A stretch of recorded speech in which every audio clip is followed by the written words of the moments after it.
शेतकऱ्यासाठी एक मोठा अपडेट आलेला आहे। कर्जमाफीचे विषय शेतकऱ्यांना थेट मेसेज येत आहे। जे मोबाईल नंबर ज्या बँकेचे कर्ज काढलेले त्या मोबाईल मध्ये रजिस्टर मोबाईल असलेल्या याच्यावर कर्जमाफीचे SMS येत आहे।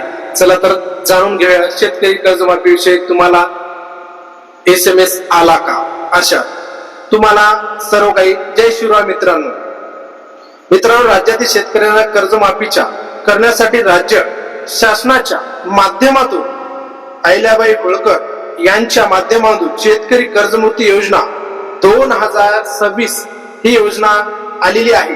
आणि या योजनेच्या अंतर्गत आता जे कर्जदार शेतकरी थकीत आहेत याची कर्ज नियमित आहेत, ज्यांच्या बँकेकडून अल्प दराची पीक कर्ज घेतलेले आहेत अशा शेतकऱ्यांना बँकेच्या माध्यमातून SMS द्वारे कळवण्यात सुरुवात झालेली आहे।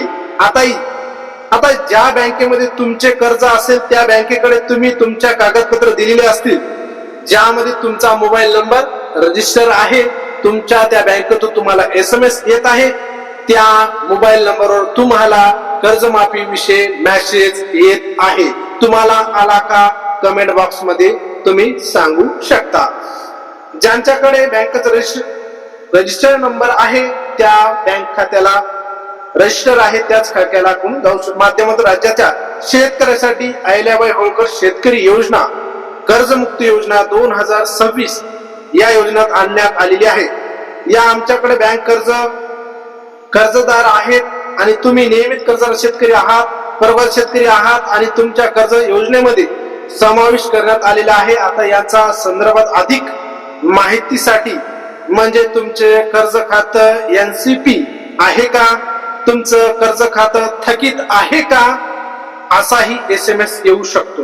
तुम्हाला OTP योजना घ्यावी लागणार आहे का, तुम्ही नियमित कर्जदार आहात का, किंवा तुम्ही 2 लाखाच्या आतील कर्जदार पात्र आहात का सर्व माहिती जाणून घेण्यासाठी तुमच्या शाखेतील संपर्क करावा। अशा प्रकारे आता हा SMS द्वारे शेतकऱ्यांना कळवण्यात सुरुवात झालेली आहे, जेणेकरून या कर्जमाफी अंतर्गत जे काही होईल म्हणजे ज्या बँकेचं तुम्ही कर्ज घेतलेला आहे त्या बँकेतून तुम्हाला एक SMS येईल आणि त्या SMS आल्याच्या नंतर तुम्हाला बँक शाखेमध्ये जाऊन तुमची चौकशी तुम्ही करू शकता। काही शेतकऱ्यांना आता जे फार्मर ID द्यावा लागेल असे या शेतकऱ्यांना जर आधाराची माहिती द्यायची असेल किंवा या शेतकऱ्यांना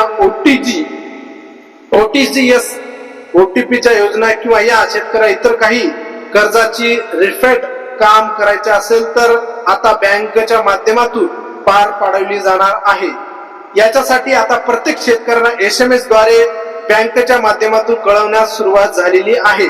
तुम्हाला जर SMS आला असेल तर तुमच्या जवळील शाखेने संपर्क साधून आपला कर्जाची खात्या संदर्भात आपल्या कोणत्या प्रभागात कर्ज घेतलेला आहे संदर्भाची माहिती पुरवठा करणे आणि आपल्याला कोणकोणत्या कर्जाची कर्ज आपलं किती दिवसापासून थकीत आहे, किती झालेला आहे, सर्व काही बँकेमध्ये तुम्ही SMS आल्याच्या नंतर तुम्ही चौकशी करू शकता। पण तुमचा मोबाईल नंबर तुमच्या बँकेशी कनेक्ट असला पाहिजे। तुम्हाला बँकेचे SMS येत असेल तरच तुम्हाला बँकेतून तुम्हाला SMS येऊ शकतो। तुम्हाला शाखेमध्ये गेल्याच्या नंतर तुम्हाला डॉक्युमेंट काय लागतील काय नाही तुम्हाला सर्व माहिती तुम्हाला शाखेमध्ये पुरवठ्याचं काम करण्यात येईल। आता याच्यामध्ये तुम्हाला SMS द्वारे तुम्हाला माहिती तुम्हाला कोणत्या शेतकऱ्याला SMS आला का कमेंट बॉक्स मध्ये तुम्ही सांगू शकता की बाबा आम्हाला SMS आलेला आहे, आता पुढे काय करावं। चला तर आपण नेक्स्ट व्हिडिओ मध्ये आपण बघूया शेतकरी कर्ज माफी योजनेबद्दल SMS पुन्हा कोणत्या शेतकऱ्याला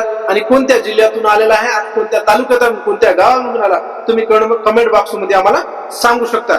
असेच शेती संबंधित व्हिडिओ आणि आपल्या कर्जमाफी विषयी पीक विमा असेल किंवा PM किसान असो, नमो शेतकरी योजना असेल किंवा गव्हर्नमेंट सरकारी जॉब विषय असेल, सर्व काही माहिती एकाच चॅनलला आपल्याला सविस्तर माहिती एकाच चॅनलवर भेटण्याचं काम शिवाजी क्लासेस ऍग्रीकल्चरच्या माध्यमातून सर्व काही आपल्याला गोष्टी करण्याचं काम होत असते।